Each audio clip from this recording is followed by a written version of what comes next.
Ang ole fiafi. Ia, fitu minute lo te nei le tulai ono, mai le Jamie Samoa, mai Samo nei, mai se le tautua le nei alo NUS TV, mai il fale alo o le papa i ngala ngala le University of Samoa. E pe ona ia le nei aso ia o le tau walunga ina o le nei vai aso. E fe amunga luenga e pe ona masani ai mawhenga e lutana o tunu. Patalofa mo folo fatu le mai Samoa le ngate Samoa nei me se foi atu no maolo mo fa mau mai taru fa salonga ya soi fo manuia ma le langi mai le nei foi taimi le fiafi mai Samoa nei ya e wina ese taimi mano fanga alo mo fa mau mai taru fa salonga ma le tautua le nei le unanga alo NUS TV e le tununga alo lo te se tanto ile lofa malanga le lei le tua.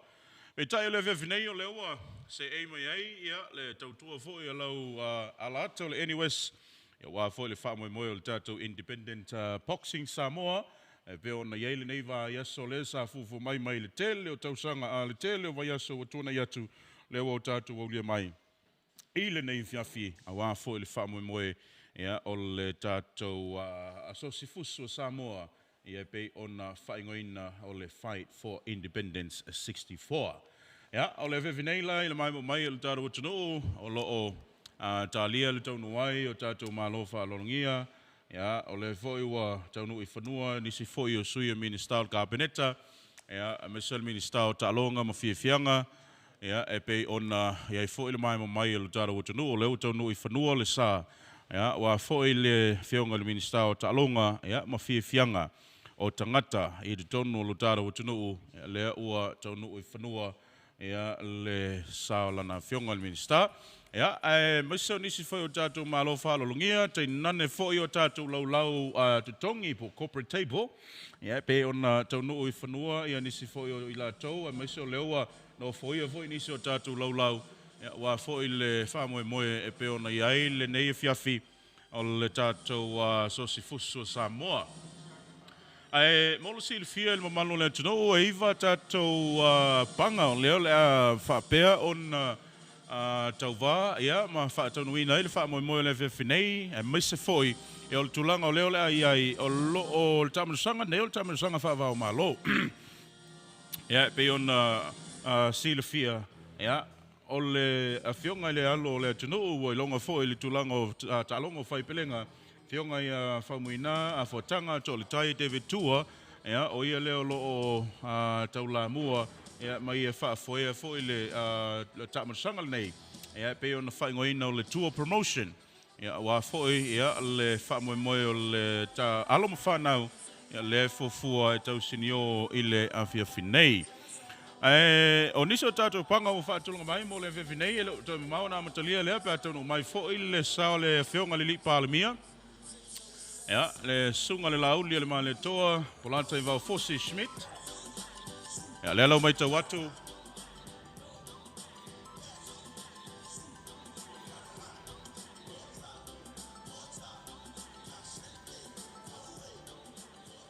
Le lau tau no i whanua, ja, tau no i mota, ia le sao le fionga le li palemia, po le teitai o le tunu. Sunga le lauli le male toa, polanta i vau Fossi Schmidt.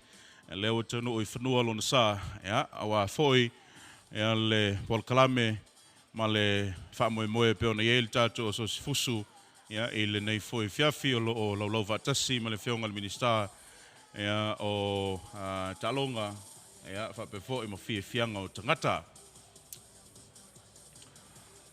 Mol sili fia le tunu le mai e iwa tātou au panga leo whatunga mai, le au panga mo mua, le ona sifulu kil kalama, le atau wai, le tu pau tamai tai, ia, o le vaenga o whaingoina o le female na whanua concept.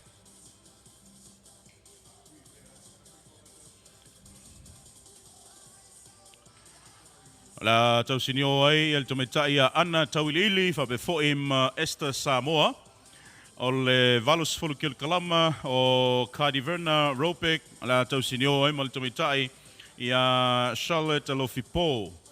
O le limas fulfanga i limas fulfitu kil kalama o le vaenga le tupao li Youth Mayor Nationals ia le tau sinio ai le Leo Johnson Semi whape foi Malavini Sasa fitus ful kil kalama o le tau vai pe ta alo ai le Leo Walls Matua ma Daniel Alofipo Whape foi, ia, ma leono sfurkil kalama, Ioane, mai Samoa, tātou ta pangala ia o panga whaavau malo. La tau sinio ai, malili mai fiti a Sean Tavule.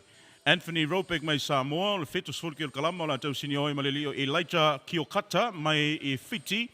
Valos fulkil kalama la fitau ia Darius Paulava mai Samonei. Ia malili mai fiti ia Ami Niasi Sarati Pau. Ola fitau ia I le via finei. Evas fulkil kalama ngai le Evas fulima kil kalama le mamafo la fitau ia le mai Samoa Yolando Taala. Ia vape foi malili mai fiti ia Saini Valanti Ratu Marus.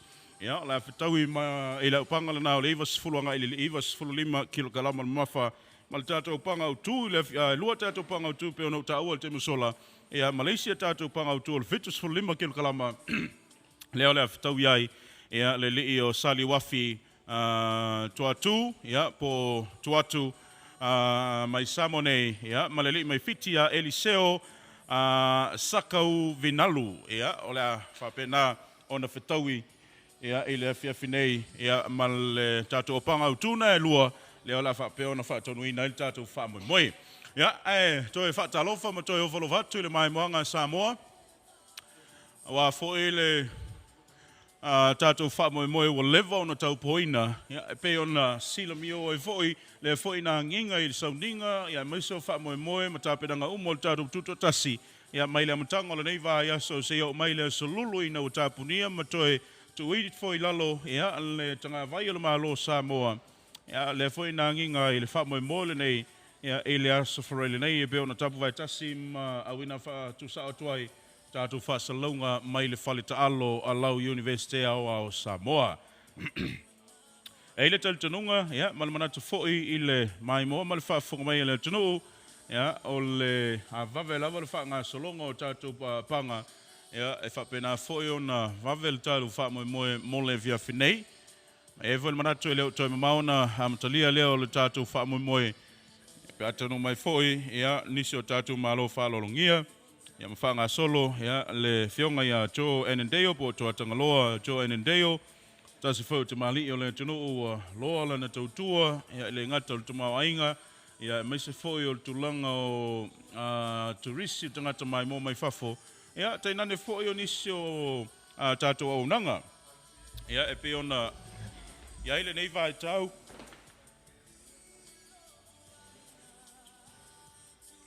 Ia ile nei vai tau, ia awa foi ile tātou wha moe e pe ona ia ile tāru o tunu. Le tele foi o au nanga, ia le tautua a le whionga ia tua tangaloa Joe Enendeo.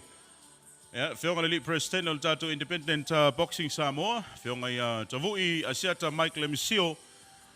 Ya munisi foi o tātou whamusino, leo la whafoina, le tātou whamumoe, le tō whaia leaso, ya tātou whamusino, uloa foi lo lātou tautua, il tulanga o whaipelenga.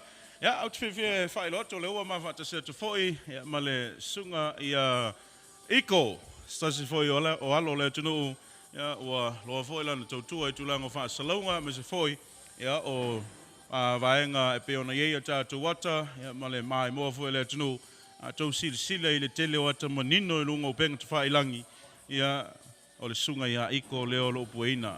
A whai o net tau sa ili po aina e saua I ata na o iko leo I ili anyways. Mahalo sa whia manuia iko? Ioe, ia, malo le malo sima le tātou porkalami. Ia, mai tau watu le tulanga peo na eile via finei, mana ia le tau, ana ia foi le langi le leo le nei aso, pe a fua atu iai, I ngā luenga sa whenga e ma le tunu. Ia, mai so le tau lunga ino, tau lumanga uma, ma whamoe moenga uma, le tātou tutotas. Ia, le sa iai mai le amatanga, mai le lava, ia so as freile, sau le stonai, aso sa, aso ngafua, aso lua, aso lulu. Ia, ma tau lunga ino, whamoe moe le tutotas. Ia se tulanga mata ina ma le tulanga mata ngofi tele. Ia le sa iai ia le la fo I va yaso. Ai ole fifinei ele o toi mamau ona matalia leo le tātou whamoe. E pe ona iai le tātou Fight for Independence 64. Lua whelua sifulono. O le lua ineo tau sanga talo na whafoele tamusanga le nei whaavau malo ia I lalo le whamalmalunga la IPS. ia whape fo'i ma le ngā lue whaatasiai, ia ma le Aotearoa o le sosifuso lalangi, ia po le World Boxing, ia pe ona whaafoe ma whaataunuina i le whaamoemoe le nei o le tāru tunu ai. Maise o alo ma whanau, le fo'i pe ona tau lamu ai, le alo Samoa, le whionga ia tō le tai David Tua. Talu ona toe fo'i mai le whionga ia whamuina mai New Zealand mea tunu mau. Ia leo fo'i mai au mau i Samoa nei, te le avanoa, te le fo'i taimi o whaalo ma whaanganga. Ia mo alo ma whanau o le tunu ua pe ona saunoa tō le tai. Faisi te le o le mawhai, ma le lumanai o le tunu ia e mawhai o na maua, ma maua, e alo ma whanau o ma le tupulanga la vaoa le tunu. Ia o lo ma whai o na maua mai le talonga nei o le whai pelenga, pe a whapelena, e le lei ma wha ma a pele le lei. Ia lona whaatinonga, ia wā fo i le anga ia tu le lumanai. A me so le telo le tupulanga lana vaoa le tunu o lo i ele temi nei, ia o lo i ele mea lofo le fusu, ia po le ta alo whaipele, ia pe a tātou mō li mawina fo i le nei vai tau, iko. Sao le so nanga ia mo le tufo i whatalo fo mo whaftai, i ngā te leo tātou pa anga whapena, ngā tātou whasalunga. And of course, warm greetings, of course, Tarafalava from the heart of Apia. We're coming to you live from our NUS Gymnasium. Of course, it is the National University of Samoa. If you've just joined us, you are watching live telecast of the NUS TV, coming to you live, bringing you one of the main events for this year's 64th Independence Celebration, and it's called Pacific Ring of Fire, brought together by the Independent Boxing Samoa Inc. in association with Tour Promotions. And of course, we will have some international bouts been sanctioned by the SPPBA, the South Pacific Professional Boxing Association. So there is a lot more coming, but of course, welcome if you're tuning in from around the world, World Talafalava. We have just finished celebrating our 64th independence from Monday, where we have the parade up until Fautasi race, and now to conclude all the events, we have our boxing matches lined up for you this evening. Yeah. Tulanga na pe ona ele taro wha moe le o tai mauna matalia lea. Ea maile nei aso ma ea maile tuto tasi iko ke. Ya, mata tapsa point me foi e fale le tulanga pe na ia ese foi le tulanga le maufa. Yo tape nanga de ngata il committee yo mtanga luenga le malo de ngata de lango Samoa atua pe se I wa ese foi le nei tausanga o tuna ia tu fatu so ye. Ja, o nisi o talaanga, ja, ma nisi foi o vaenga e pe ona au fia e foi o lo iai la tau le tau sinio e la vewhinei. Ia tātou au panga wao lea e tau sinio ai ma tātou panga mai fiti, tātou so mai fiti. O pe o lea Pacific Ring of Fire. Ia lea tātou te mōli mawina wao tamusanga, neo tamusanga whaavau malo mai te le foi le au wala. O le tamusanga ni le anga ia tulang whaavau malo mo tulang maulunga. Sao le lava. Matua o tamusanga nei e a fofua toi le sila sanga e pena i Commonwealth. O le tātou Pacific Nations Cup lena mai a le Masino Mati pe a lena manuia e fo itam whenga Samoa sfumariva ia pine. Ioe. I na mau mai tulanga maurunga whenalo iei le fusu anga tono Samoa pena iei.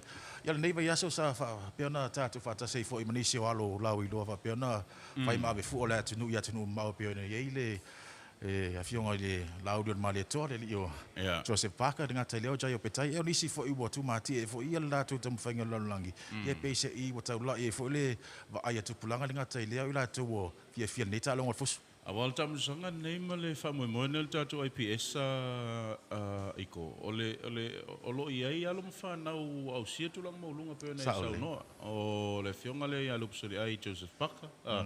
Ia sau I le ata whawangali. Ia, ma le tō tele o alo mawhanau o le tunu o lo mawhai on maua le avanoa e tau sini o ai I tamusanga whawa malo. Sa ui ma awala tu I le tamusanga nei. Sao le leila. Awa ai nei ai. E pei foi le ia o aso ia pei sa ilinga tāni avanoa. O alo ia mawhanau o le tunu o maulunga le tulanga samwhaun au sia ma whaion au sia tulanga wha profes. Peona ele whionga whamuina to le tai David Tua. Sao le. Ia o le si foi Alex Lea pai. Ma I la tau alo mawhanau o le tunu. Samwhaun au sia tulanga maulunga o talonga whaipelenga. Le foi na tau uai le tunu. Ai o lo ai filo e foi ma Samoa I tonu le whaitau o talonga whaipelenga I vaenga maulunga. Sao le lava sau nanga. E pe o le tulanga matanga o fie lea o le toi foi mai o le alo Samoa. Ia le fiong le. Ia, David Tua, tam whai atina e matua. E pe ona ia nisi for your interviews le te mata ma e sila i ngol tātou YouTube pena ia. Ia wato e fo im lava e tam whai atina e. Ia le tātou talong fusu i tonu so tātou atinu. Se tasi fo i wa leva ona tautua i lea whaangatama. Ia, saulele. Ai peo nisina o waenga peo na tātou talanoa. E tālia ele mtali o tātou talonga mole whiawhinei. Aniso ala mawhanau peo na ele li nei o Johnson Saivi. Lea sa whai masuyo sa mo ele Youth World Cup. Lea matanga o tau sangal nei. Ia, a tātou fua e fo ia. Lea sa malang whaatasim le alolo e fo ele sunga ia Daniel Lofipo. Ia o Kili Beres. Le fo na man malo le na mawaile pini au mo Samoa. Saule. Ia. Ai fu la mai ai nei ai iko. Ele o woso ngo fie Samoa i lungo fa tala. Lo tala ma zena fai tele fa salonga mo tele fo vai nga misi atu langa tu talo. E su enga tama sa ilinga ta Samoa i lungo o le fa fanua. Le to enga vai nga fo le e su enga ta onga ela kiki ya Samoa.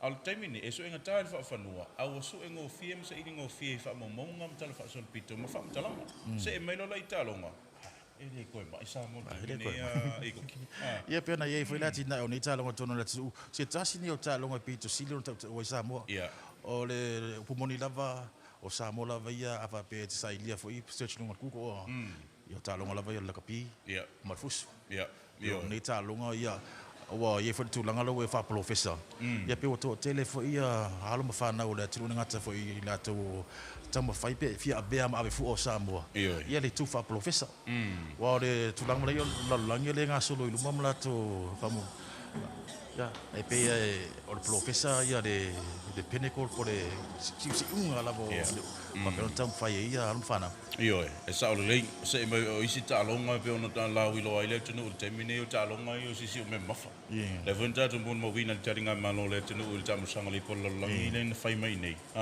amato i ma o lunga le tulanga sa mfai na usia e alo mo fana o le tunu o lo tau sinio ya a me se foi la pe o tamu sanga le ne ta ona malanga le tatu o fusu i fiti e foi na foi mai mo le tel le pini se foi mariva ia se foi mo le iva pini se foi lua pini euro fitu pini siliva va pe ona mo e alo fana o Samoa ya se tulanga mo lunga foi le fa tu susa tu i tau sanga o tuna ia e peisa i o atu lava ia le tatu li o le Pasifika o Fiti o Samoa o Tonga e ia lava le vale e ave i pe e pe tulanga matungo fiena e lo foi o lo fa pe ona ro luma ile ngata ia o tamata alo o associate la to officials ia o matua o fa pero na languna ia la ta alo sa ole vaenga na ole sina winga male sina anga Samoa e sea mau foi le tele o tuno lon le winga lo fam tala e tatu te lango e lango ma tunu ila to auta e tu mai Samoa ia le anga tau sili na tau e tulanga e sema winga e sema i Samoa mal tele o tuno lon le winga lo fam tala a tau nu un tatu auta alo sam si ini tamu sanga de tele pe malolo pe manu malo po fe lava e le fai unga mal tau mango talonga se tatu te tali sa pai lava faali lo tatu anga le nganga le faaftai faali le ngang fia wal me moni lava ia ana le ai alo mo fa nau ne le tunu ma ta longa ne ele me fa na ta o tu sa mo ia tunu lola tatu fo mo tatu ma fa le ai ele fo longa mal sa valinga sa we fo ele tunu ele tau iso wa pe o tulanga lava ia e fa nga tama tono le atu bena mon ma wina fo fam na tu no lo so fa tau sanga ia tu nga va apo fa nga tama tai ia sa mon ma wina fo isa la fo se fo ia va apo ila tono ma lo e fa lo mo e pe se i o le ala va tulanga e moa ia o le anga la vor fel fani mar tam fa e fa nga yo i ia moa le masaninga po le mau popo tu pulanga sa le happy o vaenga na le tatu te mai tau ye o po le lava me malolo pe man malo me tau o lo ye le sao male o nga o nei tamu sanga mo le nga e tuluma ai mana o le la foto lungo le tatu malai ya se fo tatu fola ya wa fo ile fa nga solongo por kalame pe ona ye le ni vaenga le aso ya po le ni vaenga le fiafi le mai mo mai le tatu tuno fo suanga le usiania fionga ya Pauli ya o leo tatu fatasi malanga mai fiti ala ngata foi lea